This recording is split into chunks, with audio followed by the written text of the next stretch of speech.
ಈ ದಿನದ ಆನ್ಲೈನ್ ಸರ್ವಿಸನ್ನು ನಾವು ಕರ್ತನ ಹೆಸರಲ್ಲಿ ಪ್ರಾರಂಭ ಮಾಡುವಂತೆ ಕ್ಷಣಕಾಲ ಮೌನವಾಗಿದ್ದು ಪ್ರಾರ್ಥನೆ ಮಾಡೋಣ. ಪರಿಶುದ್ಧನಾದಂಥ ಯೇಸು ಸ್ವಾಮಿಯಲ್ಲಿ ತಂದೆಯಾದ ದೇವರೇ, ನಮ್ಮ ಈ ಆರಾಧನೆಯಲ್ಲಿ ಪ್ರಾರಂಭವೂ ಮಧ್ಯವೂ ಅಂತ್ಯವೂ ನೀನಾಗಿದ್ದು ನಮ್ಮೆಲ್ಲರ ಮೂಲಕವಾಗಿ ನೀನು ಮಹಿಮೆ ಹೊಂದಿ ಎಂಬುದಾಗಿ ಈ ಆರಾಧನೆಯನ್ನು ನಿನ್ನ ಕರಗಳಲ್ಲಿ ಒಪ್ಪಿಸಿಕೊಡುತ್ತಾ ಯೇಸುವಿನ ನಾಮದಲ್ಲಿ ನಂಬಿಕೆ ಇಟ್ಟು ಈ ಪ್ರಾರ್ಥನೆಯನ್ನು ಬೇಡಿದ ತಂದೆಯಾದ ದೇವರೇ, ಆಮೇನ್. ಕರ್ತನ ಮಹಿಮೆಗಾಗಿ ನಾವು ಹಾಡುವ ಸಂಗೀತಗಳಲ್ಲಿ 167ನೇ ಸಂಗೀತದ ಒಂದು ಚರಣವನ್ನು ಹಾಡೋಣ. 167ನೇ ಸಂಗೀತದ ಒಂದು ಚರಣವನ್ನು ಮಾತ್ರ ಹಾಡೋಣ. ಓ ಯೇಸು, ನಿನ್ನ ಪ್ರೀತಿ ಅಮಿತವಾದದ್ದು, ಸಂಪೂರ್ಣವಾದ ನೀತಿ ನಿನ್ನಿಂದ ಆಯಿತು.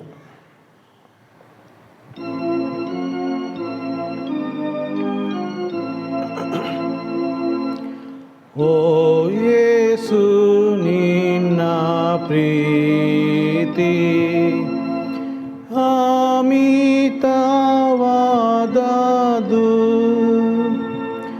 ಸಂಪೂರ್ಣವಾದ ನೀತಿ ನಿನ್ನಿಂದಲಾಯಿತು.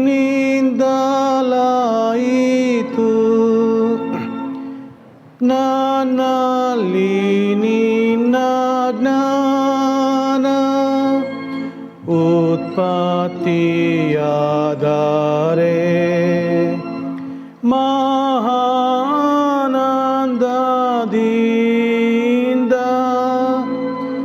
ನಿನ್ನನ್ನು ಸೇರುವೆ.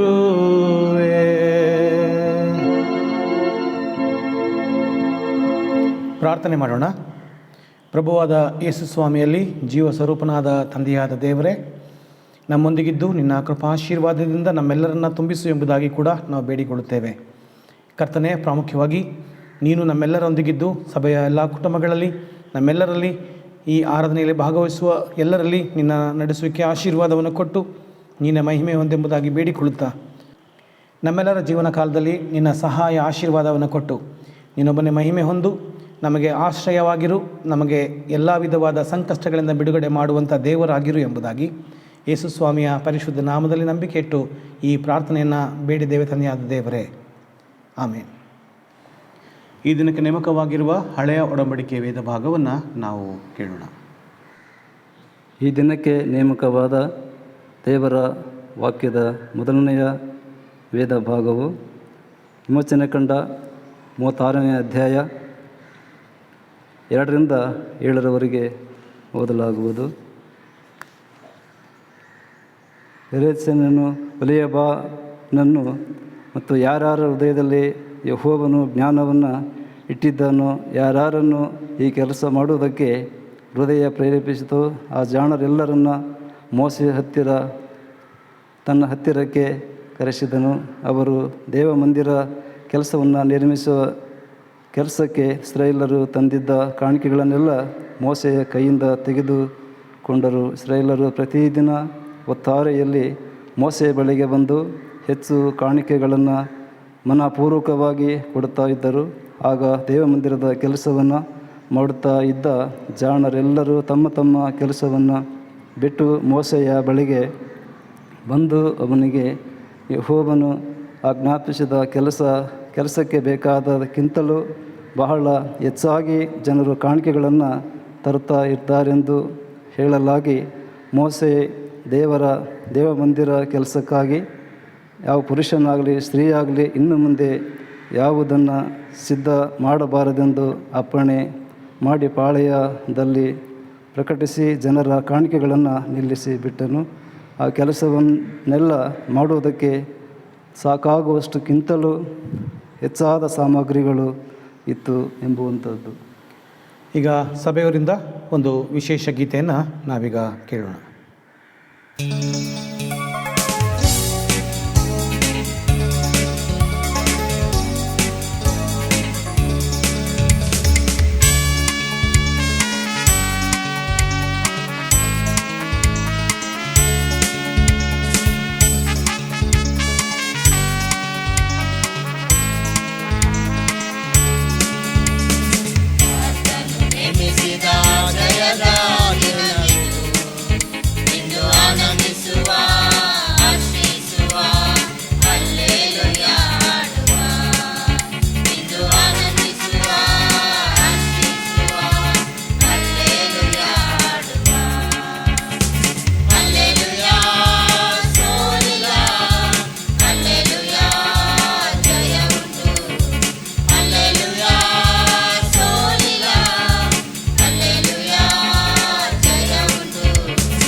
ಈ ದಿನಕ್ಕೆ ನೇಮಕವಾಗಿರುವ ಎರಡನೆಯ ವೇದ ಭಾಗವನ್ನು ನಾವೆಲ್ಲರೂ ಕೇಳೋಣ.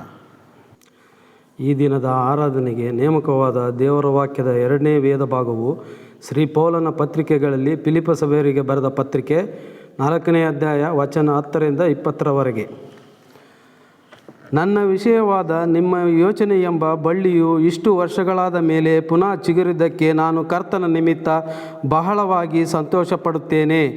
ಇಂಥ ಯೋಚನೆ ನಿಮ್ಮಲ್ಲಿ ನಿಜವಾಗಿ ಇರುತ್ತಿದ್ದರೂ ಇದುವರೆಗೆ ಅದರ ಪ್ರಕಾರ ಮಾಡುವುದಕ್ಕೆ ಸಂದರ್ಭ ಸಿಕ್ಕಿಲ್ಲವೇನೋ? ಕೊರತೆಯಲ್ಲಿದ್ದೇನೆಂದು ಸೂಚಿಸುವುದಕ್ಕೆ ನಾನು ಇದನ್ನು ಹೇಳುವುದಿಲ್ಲ. ನಾನಂತೂ ಇದ್ದ ಸ್ಥಿತಿಯಲ್ಲೇ ಸಂತುಷ್ಟನಾಗಿರುವುದನ್ನು ಕಲಿತುಕೊಂಡಿದ್ದೇನೆ. ಬಡವನಾಗಿರಲು ಬಲ್ಲೆನು, ಸಮೃದ್ಧವುಳ್ಳವನಾಗಿರಲು ಬಲ್ಲೆನು. ನಾನು ತೃಪ್ತನಾಗಿದ್ದರೂ, ಹಸಿದವನಾಗಿದ್ದರೂ, ಸಮೃದ್ಧಿ ಉಳ್ಳವನಾಗಿದ್ದರೂ, ಕೊರತೆ ಉಳ್ಳವನಾದರೂ, ಯಾವ ಥರದ ಸ್ಥಿತಿಯಲ್ಲಿರುವನಾದರೂ ಅದರ ಗುಟ್ಟು ನನಗೆ ತಿಳಿದದ್ದೇ. ನನ್ನನ್ನು ಬಲಪಡಿಸುವನಾತನಲ್ಲಿದ್ದುಕೊಂಡು ಎಲ್ಲಕ್ಕೂ ಶಕ್ತನಾಗಿದ್ದೇನೆ. ಹೀಗಿದ್ದರೂ ನೀವು ನನ್ನ ಸಂಕಟದಲ್ಲಿ ಪಾಲುಗಾರರಾಗಿದ್ದು ಒಳ್ಳೆಯದಾಯಿತು. ಇದಲ್ಲದೆ ಫಿಲಿಪ್ಪಿಯವರೇ, ನಾನು ಮೊದಲು ನಿಮ್ಮಲ್ಲಿ ಸುವಾರ್ತೆಯನ್ನು ಸಾರಿ ಮೆಕೆದೋನ್ಯದಿಂದ ಹೊರಟು ಹೋದಾಗ ಕೊಂಡುಕೊಳ್ಳುವ ವಿಷಯದಲ್ಲಿ ನಿಮ್ಮ ಹೊರತು ಬೇರೆ ಯಾವ ಸಭೆಗೂ ನನಗೆ ಸಂಬಂಧವಿರಲಿಲ್ಲವೆಂದು ನೀವು ಬಲ್ಲಿರಿ. ನಾನು ಥೆಸಲೋನಿಕದಲ್ಲಿದ್ದಾಗಲೂ ನೀವು ಒಂದೆರಡು ಸಾರಿ ನನ್ನ ಕೊರತೆಯನ್ನು ನೀಗಿಸುವುದಕ್ಕೆ ಕೊಟ್ಟು ಕಳಿಸಿದ್ದೀರಲ್ಲ. ನಾನು ನಿಮ್ಮಿಂದ ದಾನವನ್ನು ಅಪೇಕ್ಷಿಸುವುದಿಲ್ಲ, ನಿಮ್ಮ ಆತ್ಮಕ್ಕೆ ಆದಾಯವಾಗುವಂಥ ಪ್ರೀತಿ ಫಲವನ್ನೇ ಅಪೇಕ್ಷಿಸುತ್ತೇನೆ. ಬೇಕಾದದ್ದೆಲ್ಲ ನನಗುಂಟು, ಸಮೃದ್ಧಿಯಾಯಿತು. ಎಫ್ರೋದಿತನ ಕೈಯಿಂದ ನೀವು ಕೊಟ್ಟು ಕಳಿಸಿದ್ದು ನನಗೆ ತಲುಪಲಾಗಿ ನಾನು ತುಂಬಿ ತುಳುಕನಾಗಿದ್ದೇನೆ. ಅದು ದೇವರಿಗೆ ಮೆಚ್ಚುಗೆಯಾದದ್ದು. ಸುಗಂಧ ವಾಸನೆಯೇ ಇಷ್ಟಯಜ್ಞವೇ. ನನ್ನ ದೇವರು ಕ್ರಿಸ್ತ ಯೇಸುವಿನ ಮೂಲಕ ತನ್ನ ಪ್ರಭಾವದ ಐಶ್ವರ್ಯಕ್ಕೆ ತಕ್ಕ ಹಾಗೆ ನಿಮ್ಮ ಪ್ರತಿಯೊಂದು ಕೊರತೆಯನ್ನು ನೀಗಿಸುವನು. ನಮ್ಮ ತಂದೆಯಾದ ದೇವರಿಗೆ ಯುಗಾಂತರಗಳಲ್ಲಿಯೂ ಪ್ರಭಾವ. ಆಮೇನ್. ಈ ದಿನಕ್ಕೆ ನೇಮಕವಾಗಿರುವ ಮೂರನೆಯ ವೇದ ಭಾಗ ಸುವಾರ್ತಾ ವೇದ ಭಾಗವನ್ನು ನಾವು ಕೇಳೋಣ. ಈ ದಿನಕ್ಕೆ ನೇಮಕವಾದ ದೇವರ ವಾಕ್ಯದ ಮೂರನೇ ವೇದ ಭಾಗವು ಸುವಾರ್ತೆಗಳಲ್ಲಿ ಶ್ರೀ ಲೂಕನು ಬರೆದ ಸುವಾರ್ತೆ 19ನೇ ಅಧ್ಯಾಯ ವಚನ 11ರಿಂದ 27ರವರೆಗೆ. ಅವರು ಈ ಮಾತುಗಳನ್ನು ಕೇಳುತ್ತಿರಲಾಗಿ ಯೇಸು ತಾನು ಯೆರೂಸಲೇಮಿಗೆ ಸಮೀಪವಾದುದರಿಂದಲೂ ದೇವರ ರಾಜ್ಯವು ಕೂಡಲೇ ಪ್ರತ್ಯಕ್ಷವಾಗುವ ಹಾಗಿದೆ ಎಂದು ಅವರು ಭಾವಿಸಿದರಿಂದಲೂ ಇನ್ನೂ ಒಂದು ಸಾಮ್ಯವನ್ನು ಹೇಳಿದನು. ಅದೇನೆಂದರೆ, ಶ್ರೀಮಂತನಾದ ಒಬ್ಬನೊಬ್ಬನು ಮನುಷ್ಯನು ತಾನು ರಾಜ್ಯಾಧಿಕಾರವನ್ನು ಪಡೆದುಕೊಂಡು ಹಿಂತಿರುಗಿ ಬರಬೇಕೆಂದು ದೂರ ದೇಶಕ್ಕೆ ಹೊರಟನು. ಹೊರಡುವಾಗ ತನ್ನ ಆಳುಗಳಲ್ಲಿ 10 ಮಂದಿಯನ್ನು ಕರೆದು ಅವರಿಗೆ 10 ಹೋರಿಗಳನ್ನು ಕೊಟ್ಟು, ನಾನು ಬರುವ ತನಕ ವ್ಯಾಪಾರ ಮಾಡಿಕೊಂಡಿರಿ ಎಂದು ಹೇಳಿ ಹೋದನು. ಆದರೆ ಅವನ ಪಟ್ಟಣದ ನಿವಾಸಿಗಳು ಅವನನ್ನು ದ್ವೇಷಿಸಿ ಅವನ ಹಿಂದೆ ರಾಯಭಾರಿಗಳನ್ನು ಕಳುಹಿಸಿ, ಇವನು ನಮ್ಮ ಮೇಲೆ ದೊರೆತನ ಮಾಡುವುದು ನಮಗೆ ಇಷ್ಟವಿಲ್ಲ ಎಂದು ತಿಳಿಸಿದರು. ಆಮೇಲೆ ಅವನು ರಾಜ್ಯಾಧಿಕಾರವನ್ನು ಪಡಕೊಂಡು ಹಿಂತಿರುಗಿ ಬಂದು ತಾನು ಹಣವನ್ನು ಕೊಟ್ಟಿದ್ದ ಆಳುಗಳ ವ್ಯಾಪಾರದಿಂದ ಎಷ್ಟು ಲಾಭ ಸಂಪಾದಿಸಿಕೊಂಡಿದ್ದಾರೆಂದು ತಿಳ್ಕೊಳ್ಳುವುದಕ್ಕಾಗಿ ಅವರನ್ನು ತನ್ನ ಬಳಿಗೆ ಕರೆಸಿದನು. ಮೊದಲನೆಯವನು ಅವನ ಮುಂದೆ ಬಂದು, ದೊರೆಯೇ, ನೀನು ಕೊಟ್ಟ ಮೊಹರಿಯಿಂದ 10 ಮೊಹರಿಗಳು ಸಂಪಾದನೆಯಾದವು ಅನ್ನಲು ಅವನಿಗೆ, ಭಲ, ನೀನು ಒಳ್ಳೆಯ ಆಳು. ನೀನು ಬಹು ಸ್ವಲ್ಪವಾದದರಲ್ಲಿ ನಂಬಿಕೆಯುಳ್ಳವನಾಗಿದ್ದರಿಂದ 10 ಗ್ರಾಮಗಳು ಮೇಲೆ ಅಧಿಕಾರಿಯಾಗಿರು ಎಂದು ಹೇಳಿದನು. ಎರಡನೆಯವನು ಬಂದು, ದೊರೆಯೇ, ನೀನು ಕೊಟ್ಟ ಮೊಹರಿಯಿಂದ 5 ಮೊಹರಿಗಳನ್ನು ದೊರಕಿದವು ಅನ್ನಲು ಅವನಿಗೆ, ನೀನು ಸಹ 5 ಗ್ರಾಮಗಳ ಮೇಲಿರು ಎಂದು ಹೇಳಿದನು. ಬಳಿಕ ಮತ್ತೊಬ್ಬನು ಬಂದು, ದೊರೆಯೇ, ಇಗೋ ನೀನು ಕೊಟ್ಟ ಮೊಹರಿ. ನೀನು ಹಿಡದೇ ಇರುವುದನ್ನು ಎತ್ತಿಕೊಂಡು ಹೋಗುವ, ಬಿತ್ತದಿರುವುದನ್ನು ಕೊಯ್ಯುವ ಕಠಿಣ ಮನುಷ್ಯನು ಎಂದು ನಿನಗೆ ಹೆದರಿಕೊಂಡು ಇದನ್ನು ವಸ್ತ್ರದಲ್ಲಿ ಕಟ್ಟಿ ಇಟ್ಟುಕೊಂಡೆನು ಅಂದನು. ಅದಕ್ಕೆ ಅವನು, ನೀನು ಕೆಟ್ಟ ಆಳು, ನಿನ್ನ ಮಾತಿನ ಮೇಲೆಯೇ ನಿನಗೆ ತೀರ್ಪು ಮಾಡುತ್ತೇನೆ. ಹಿಡಿದಿರುವುದನ್ನು ಎತ್ತಿಕೊಂಡು ಹೋಗುವ, ಬಿತ್ತದೇ ಇರುವುದನ್ನು ಕೊಯ್ಯುವ ಕಠಿಣ ಮನುಷ್ಯನು ಎಂದು ತಿಳಿದೆಯಾ? ಹಾಗಾದರೆ ನೀನು ನನ್ನ ಹಣವನ್ನು ಸಾಹುಕಾರನ ಕೈಯಲ್ಲಿ ಯಾಕೆ ಕೊಡಲಿಲ್ಲ?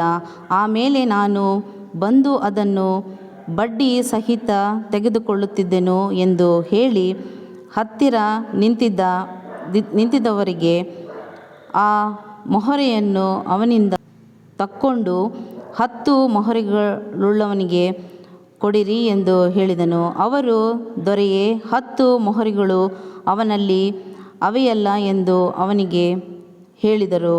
ಅದಕ್ಕವನು, ಇದ್ದವರಿಗೆಲ್ಲ ಕೊಡಲ್ಪಡುವುದು, ಇಲ್ಲದವನ ಕಡೆಯಿಂದ ಇದ್ದದ್ದು ತೆಗೆಯಲ್ಪಡುವುದು ಎಂದು ನಾನು ನಿಮಗೆ ಹೇಳುತ್ತೇನೆ.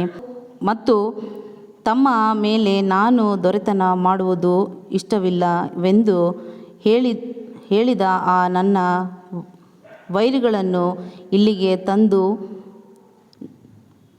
ನನ್ನ ಮುಂದೆ ಸಂಹಾರ ಮಾಡಬೇಕು ಅಂದನು ಎಂಬುದು. ದೇವರ ವಾಕ್ಯವನ್ನು ಕೇಳುವಂತೆ ಕ್ಷಣಕಾಲ ಪ್ರಾರ್ಥನೆಯಲ್ಲಿ ಕಳೆಯೋಣ. ಕರ್ತನಾದ ಯೇಸು ಸ್ವಾಮಿಯಲ್ಲಿ ತಂದೆಯಾದ ದೇವರೇ, ವಾಕ್ಯ ಧ್ಯಾನ ಮಾಡುವ ಸಮಯದಲ್ಲಿ ನಮ್ಮ ಜೊತೆಗಾರನಾಗಿದ್ದು ನಾವು ನಿನ್ನನ್ನು ಅರ್ಥ ಮಾಡಿಕೊಳ್ಳಿಕ್ಕಾಗುವಂತೆ, ನಾವು ನಮ್ಮನ್ನು ಪರಿಪೂರ್ಣವಾಗಿ ನಿನ್ನ ಮುಂದೆ ಕಾಣಿಸಿಕೊಳ್ಳಿಕ್ಕಾಗುವಂತೆ ನಮ್ಮೆಲ್ಲರನ್ನ ಬಲಪಡಿಸಿ ನೀನೇ ಮಹಿಮೆ ಹೊಂದೆಂಬುದಾಗಿ ಬೇಡಿಕೊಳ್ಳುತ್ತೇವೆ. ಕರ್ತನೇ, ನನ್ನ ಶರಣನೇ, ನನ್ನ ವಿಮೋಚಕನೇ, ನನ್ನ ಬಾಯ ಮಾತುಗಳು, ನಮ್ಮೆಲ್ಲರ ಹೃದಯದ ಧ್ಯಾನವು ನಿನಗೆ ಮಾತ್ರ ಸಮರ್ಪಕವಾಗಿರಲಿ. ಆಮೇನ್. ಕರ್ತನಲ್ಲಿ ಪ್ರೀತಿಯುಳ್ಳ ದೇವಜನರೇ, ಈ ದಿನದ ವಾಕ್ಯ ಸಂದೇಶಕ್ಕಾಗಿ ಓದಲ್ಪಟ್ಟಿರುವಂಥ ವೇದ ಭಾಗಗಳನ್ನು ನಾವು ಕೇಳಿದ್ದೇವೆ. ಅದರಲ್ಲಿ ವಿಮೋಚನಕಾಂಡ 36ನೇ ಅಧ್ಯಾಯವು ಮತ್ತು ಫಿಲಿಪ್ಪಿ ಸಭೆಯವರಿಗೆ ಬರೆದ ಪತ್ರಿಕೆ 4ನೇ ಅಧ್ಯಾಯವು ಹಾಗೂ ಲೂಕನ ಸುವಾರ್ತೆಯ 19ನೇ ಅಧ್ಯಾಯವು ನಮ್ಮ ಧ್ಯಾನದಲ್ಲಿ ನಾವು ಓದಿ ಕೇಳಿಕೊಂಡಿದ್ದೇವೆ. ಪ್ರಥಮವಾಗಿ ನಾವು ಈ ದಿನದ ಧ್ಯಾನಕ್ಕೆ ನೇಮಕವಾಗಿರುವ ವಿಷಯ ಬಗ್ಗೆ ಯೋಚನೆ ಮಾಡೋಣ. ಈ ದಿನ ಸ್ಟೀವರ್ಶಿಪ್ ಸಂಡೇ ಎಂಬುದಾಗಿ ಬರ್ತದೆ, ಅಥವಾ ಅದರ ಅಡಿಯಲ್ಲಿ ಟ್ರಾನ್ಸ್ಪರೆನ್ಸಿ ಮತ್ತು ಅಕೌಂಟಬಿಲಿಟಿ, ಅಥವಾ ಕನ್ನಡದಲ್ಲಿ ಪಾರದರ್ಶಕತೆ ಮತ್ತು ಲೆಕ್ಕದಾಯಿತ್ವ, ಪಾರದರ್ಶಕತೆ ಮತ್ತು ಲೆಕ್ಕದಾಯಿತ್ವ, ಈ ಎರಡರ ವಿಚಾರದಲ್ಲಿ ನಮಗೆ ನೇಮಕವಾಗಿರುವ ದೇವರ ವಾಕ್ಯದ ವೇದ ಭಾಗವನ್ನು ಧ್ಯಾನ ಮಾಡೋಣ. ಹಳೆ ಒಡಂಬಡಿಕೆಯಲ್ಲಿ ಓದಿ ಕೇಳಿ ಕಂಡಂತೆ ಅಲ್ಲಿ ಮೋಶೆ ಬೆಚಲೇಲ ಮತ್ತು ಒಹೋಲಿಯಾಬ ಇವರನ್ನು ಮತ್ತು ಅಲ್ಲಿರುವಂಥ ಮನಸ್ಸುಳ್ಳಂಥ ಒಳ್ಳೆಯ ಚಾಣಕ್ಷರಾಗಿರುವಂಥವರನ್ನು ಯೆಹೋವ ದೇವರು ಮೋಶೆಯ ಮೂಲಕ ಕರೆಸಿ ಮಂದಿರ ನಿರ್ಮಾಣ ಮಾಡೋದಕ್ಕೆ ಅವರಿಗೆ ಕೆಲಸವನ್ನು ಒಪ್ಪಿಸಿಕೊಡುತ್ತಾನೆ. ಈ ಮಂದಿರ ನಿರ್ಮಾಣ ಮಾಡಲಿಕ್ಕಿರುವಾಗ, ದೇವ ಮಂದಿರ ನಿರ್ಮಾಣ ಮಾಡಲಿಕ್ಕಿರುವಾಗ ಅವರಿಗೆ ವಿಶೇಷವಾದಂಥ ಒಂದು ಜವಾಬ್ದಾರಿಕೆ ಕೊಡಲ್ಪಡ್ತದೆ. ಆಸಕ್ತಿಯುಳ್ಳ ಯವನಸ್ಥರು ಮತ್ತು ಬೆಚಲೇಲ, ಒಹೋಲಿಯಾಬ ಇವರು ಕಟ್ಟೋಣದಲ್ಲಿ ತಮ್ಮನ್ನು ತೊಡಗಿಸಿಕೊಳ್ತಾರೆ.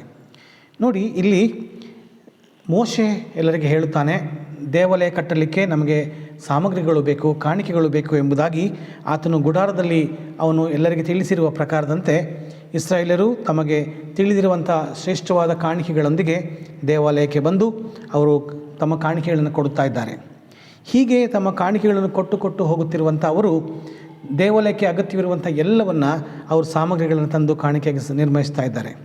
ಹೀಗೆ ಇಸ್ರಾಯೇಲರು ಪ್ರತಿದಿನ ಹೆಚ್ಚಾಗಿ ಮನಪೂರ್ವಕವಾಗಿ ತಂದು ಕೊಡುತ್ತಿದ್ದಾರೆ ಎಂಬುದಾಗಿ ವಾಕ್ಯದಲ್ಲಿ ನಮಗೆ ತಿಳಿಸ್ತದೆ. ಇಸ್ರಾಯೇಲ್ ತಂದಿಟ್ಟ ಕಾಣಿಕೆ ಅದು ಶ್ರೇಷ್ಠವಾದದ್ದು, ಅದು ಉತ್ತಮ ರೀತಿಯಲ್ಲಿ ಅದು ಕಾಣಿಕೆಯಾಗಿ ಪರಿಣಮಿಸಿ ಕಟ್ಟಡದ ಕಟ್ಟೋಣದಲ್ಲಿ ಉತ್ತಮವಾಗಿ ಭಾಗವಹಿಸುತ್ತಿರುವಂಥ ಸಂದರ್ಭ.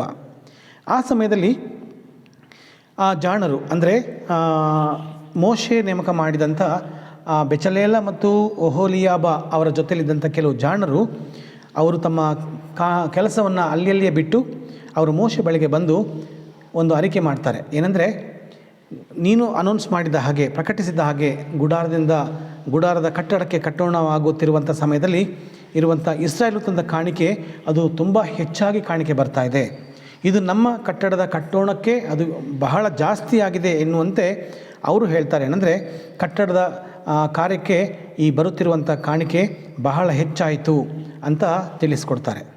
ಆಗ ಮೋಶೆ 5ನೇ ವಚನದಲ್ಲಿ ತಿಳಿಸ್ತಾನೆ, ಏನಂದರೆ, ನೀವು ಇನ್ನು ಕಾಣಿಕೆಯನ್ನು ತರಬೇಡ್ರಿ ಎಂಬುದಾಗಿ ಅಲ್ಲಿ ಜನರಿಗೆ, ಇಸ್ರಾಯೇಲರಿಗೆ ತಿಳಿಸುವಂಥದ್ದನ್ನು ಗಮನಿಸ್ತೇವೆ. ನೋಡುವಾಗ ಇಲ್ಲಿ ಅವರ ತಂದುಕೊಟ್ಟ ಕಾಣಿಕೆ ಅದು ಬಹಳ ಸಾಮಗ್ರಿ ಹೆಚ್ಚೇ ಆಗಿತ್ತು ಎಂಬುದಾಗಿ ನಮಗೆ ವಚನ 7ರಲ್ಲಿ ಕಂಡುಕೊಳ್ಳುವಂಥದ್ದಾಗಿದೆ. ಕರ್ತನ ಪ್ರೀತಿಯುಳ್ಳ ದೇವಜನರೇ, ಈ ಮೂಲಕವಾಗಿ ನಮಗೆ ಗೊತ್ತಾಗುವುದೇನೆಂದರೆ, ಬೆಚಲೇಲ ಮತ್ತು ಒಹೋಲಿಯಾಬ ಇವರು ಮತ್ತು ಅಲ್ಲಿದ್ದಂಥ ಕೆಲವು ಜಾಣರು ಎಷ್ಟರ ಮಟ್ಟಿಗೆ ದೇವರ ಸಾನ್ನಿಧ್ಯವನ್ನು ಪ್ರೀತಿ ಮಾಡುವವರು, ಗೌರವ ಕೊಡುವವರಾಗಿದ್ದಾರೆ ಅಂದರೆ, ಅಲ್ಲಿ ಬರುವಂಥ ಕಾಣಿಕೆಗಳು, ಹೆಚ್ಚಾದ ಕಾಣಿಕೆಗಳು, ಅದನ್ನು ಅವರು ತಮ್ಮ ಪಾಲಿಗೆ ತೆಗೆದುಕೊಳ್ಳದೆ ದೇವರ ಸನ್ನಿಧಾನಕ್ಕೆ ಮಾತ್ರ ಇಟ್ಟುಕೊಳ್ತಿದ್ದಾರೆ. ಅಂದರೆ ಅಲ್ಲಿ ಬಂದಂಥ ಉದ್ದೇಶ ಕಟ್ಟಡ ಕಟ್ಟೋಣಕ್ಕಾಗಿ, ಆ ಕಟ್ಟಡ ಕಟ್ಟೋಣಕ್ಕಾಗಿ ಬಂದ ಉದ್ದೇಶವನ್ನು ಅವರು ನೋಡುವಾಗ ಅಲ್ಲಿ ಹೆಚ್ಚು ಕಾಣಿಕೆ ಬರ್ತಾ ಇದೆ, ನಮಗೆ ಅಗತ್ಯವಿರುವುದಕ್ಕಿಂತ ಹೆಚ್ಚು ಬರ್ತಾ ಇದೆ ಅನ್ನೋ ಕಾರಣಕ್ಕೆ ಅವರು ಕಾಣಿಕೆಯನ್ನು ಸಾಕು ಅಂತ ಹೇಳುತ್ತಿರುವಂಥದ್ದು. ಇಲ್ಲಿ ಈ ಒಂದು ಪದ್ಧತಿಯನ್ನು ಈ ಬೆಚಲೇಲ ಮತ್ತು ಒಹೋಲಿಯಾಬ ಮತ್ತು ಅಲ್ಲಿನ ಜಾಣರು ಚಂದವಾಗಿ ನಿರ್ವಹಿಸ್ತಿದ್ದಾರೆ. ಅದು ಹೇಗೆಂದರೆ, ಬಂದಂಥ ಕಾಣಿಕೆ ದೇವಾಲಯ ಕಟ್ಟಡದ ಕಟ್ಟೋಣಕ್ಕಾಗಿ, ಅದು ತುಂಬ ಬಂದಿರೋದ್ರಿಂದ ಅದನ್ನು ಶೇಖರಿಸಿ ಬೇರೆ ಕಡೆ ಇಡುವ ಬದಲು ಅವರು ದೇವರ ಉದ್ದೇಶಕ್ಕಾಗಿ ಕೊಟ್ಟಂಥ ಆ ಕಾಣಿಕೆಯನ್ನು ಅದೇ ಉದ್ದೇಶಕ್ಕೆ ಬಳಕೆ ಆಗುವಂತೆ ಅವರು ಬಂದು ಮೋಶೆ ಬಳಿಗೆ ಹೇಳ್ತಾರೆ, ಕಾಣಿಕೆ ಹೆಚ್ಚಾಗಿ ಬಂದಿದೆ, ಇದು ನಮ್ಮ ಅಗತ್ಯಕ್ಕಿಂತ ಹೆಚ್ಚು ಬಂದಿದೆ ಅಂತ ಹೇಳ್ತಾರೆ. ಕಾಣಿಕೆ ಬರುವುದನ್ನು ನಿಲ್ಲಿಸ್ತಾರೆ. ಅಂದರೆ ಈಗಾಗಲೇ ಬಂದಿರುವ ಕಾಣಿಕೆ, ಅದು ಸಾಮಗ್ರಿಗಳು ಭಾಳ ಹೆಚ್ಚಾಗಿ ಬಂದಿದ್ದು ಎನ್ನುವಂಥದ್ದು ಕೂಡ ನಮಗೆ ಸತ್ಯವೇದದಲ್ಲಿ ದಾಖಲಾಗ್ತದೆ. ಅಂದರೆ ಇಲ್ಲಿ ನಮಗೆ ಅಗತ್ಯವಿರುವಷ್ಟು ಕಾಣಿಕೆಗಳನ್ನು ಮಾತ್ರ ತೆಗೆದುಕೊಳ್ಳಬೇಕು, ದುರುಪಯೋಗವಾಗದಂತೆ ಇವರು ಪಾರದರ್ಶಕತೆಯಲ್ಲಿದ್ದಾರೆ ಮತ್ತು ಲೆಕ್ಕದಾಯಿತ್ವದಲ್ಲಿದ್ದಾರೆ. ಅವರ ಮನಸ್ಸು ಮತ್ತು ಕೆಲಸ ಎರಡೂ ಪೂರ್ಣವಾಗಿ ಅದು ಪಾರದರ್ಶಕತೆ ಇದೆ. ಒಳಗೂ ಹೊರಗೂ ಒಂದೇ ಆಗಿರುವಂಥ ಪಾರದರ್ಶಕತೆ, ಅದೇ ವೇಳೆ ಲೆಕ್ಕವನ್ನು ಚಂದವಾಗಿ ಇಟ್ಟುಕೊಳ್ಳುವಂಥ ಈ ಒಂದು ಕೆಲಸವನ್ನು ಈ ಬೆಚಲೇಲ, ಒಹೋಲಿಯಾಬ ಮತ್ತು ಆ ಜಾಣರು ನಡೆಸುವಂಥದ್ದನ್ನು ಗಮನಿಸ್ತೇವೆ.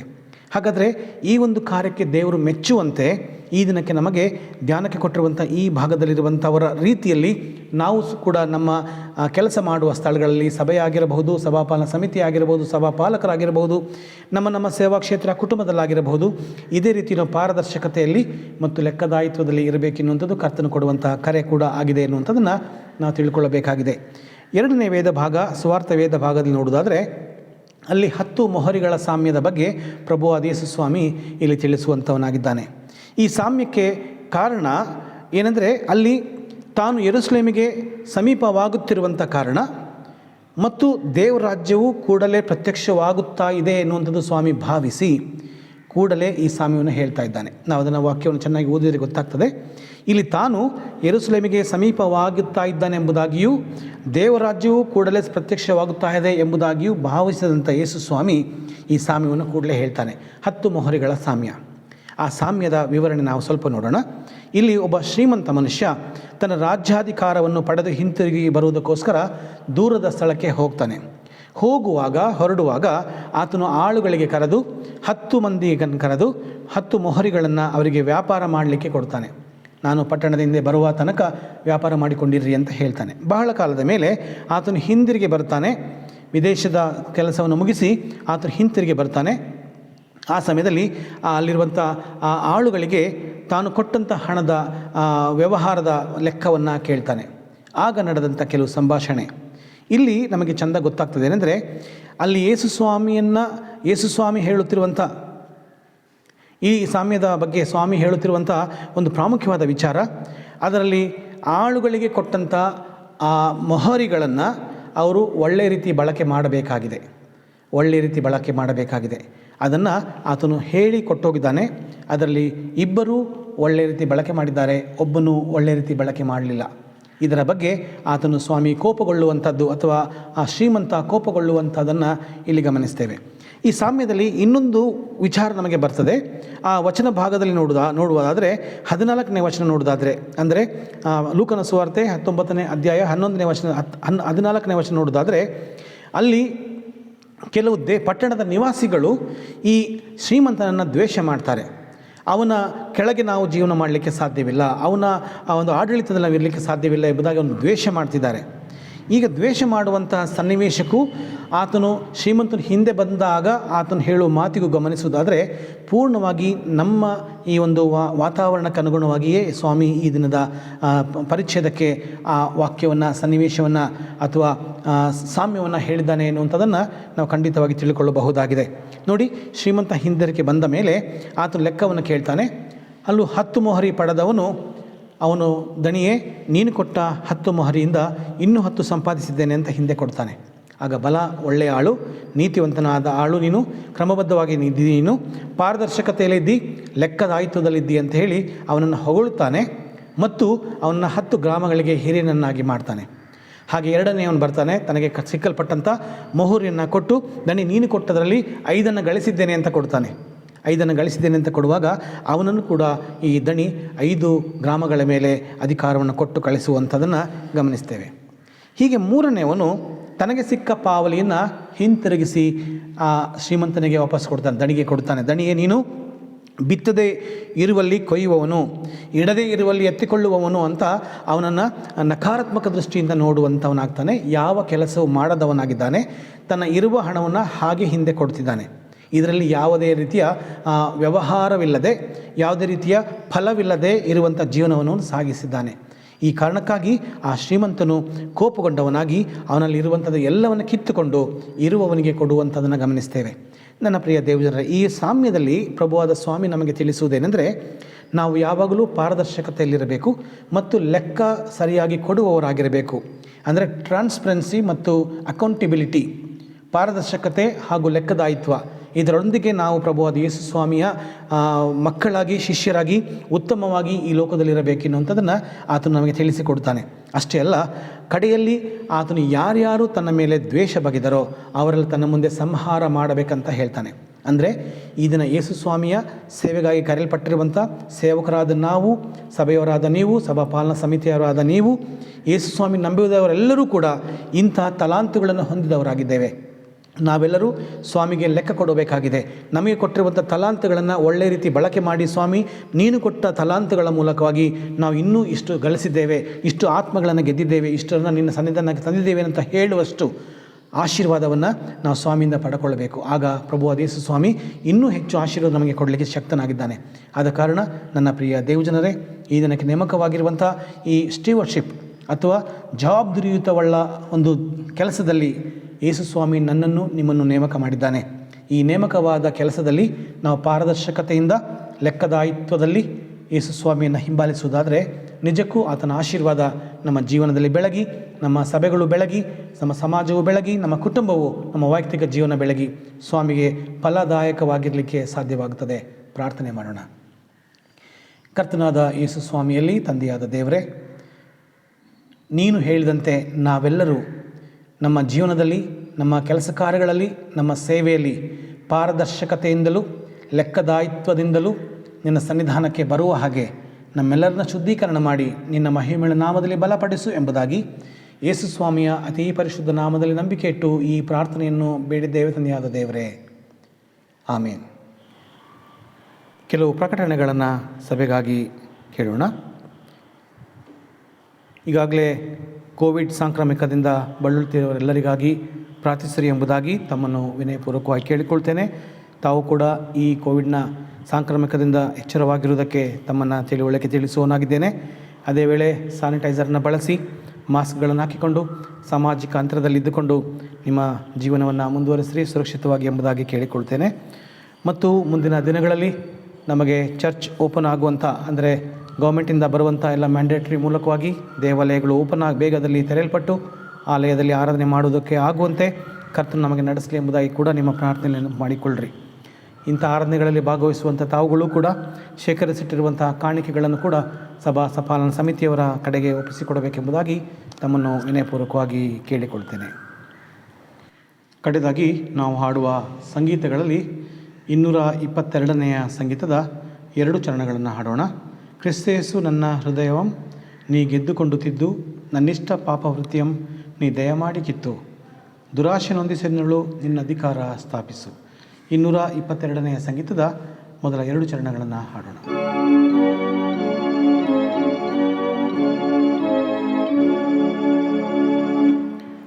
ಕ್ರಿಸ್ತೇಸು ನನ್ನ ಹೃದಯವಂ ನೀ ಗೆದ್ದುಕೊಂಡು ತಿದ್ದು, ನಾನಿಷ್ಟ ಪಾಪವೃತ್ತಿಯಂ ನೀ ದಯ ಮಾಡಿ ಕಿತ್ತು, ದುರಾಶೆ ನೊಂದಿಸೆನ್ನಳು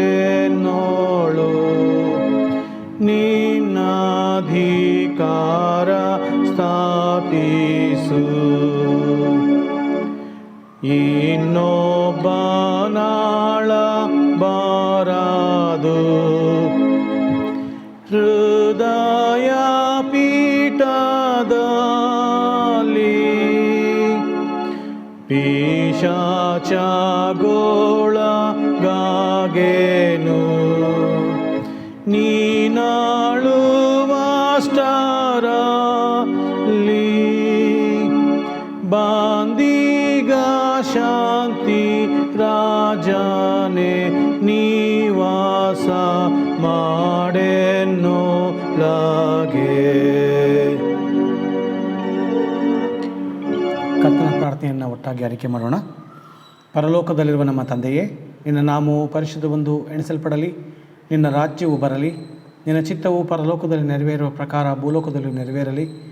ನಮ್ಮ ಅನುದಿನದ ಆಹಾರವನ್ನು ಈ ಹೊತ್ತು ದಯಪಾಲಿಸು. ನಮಗೆ ತಪ್ಪು ಮಾಡಿದವರನ್ನು ನಾವು ಕ್ಷಮಿಸಿದಂತೆ ನಮ್ಮ ತಪ್ಪುಗಳನ್ನು ಕ್ಷಮಿಸು. ನಮ್ಮನ್ನು ಶೋಧನೆಯೊಳಗೆ ಸೇರಿಸದೆ ಕೇಳಿದ ನಮ್ಮನ್ನು ತಪ್ಪಿಸು. ರಾಜ್ಯವು ಬಲವು ಮಹಿಮೆಯು ಸದಾಕಾಲವೂ ನಿನ್ನವೇ. ಆಮೇನ್. ಪರಿಶುದ್ಧ ತ್ರಯೇಕ ದೇವರ ಆಶೀರ್ವಾದವು ನಿಮ್ಮೆಲ್ಲರ ಸಂಗಡ ಸದಾಕಾಲಕ್ಕೆ ನೆಲೆಯಾಗಿರಲಿ. ಆಮೇನ್.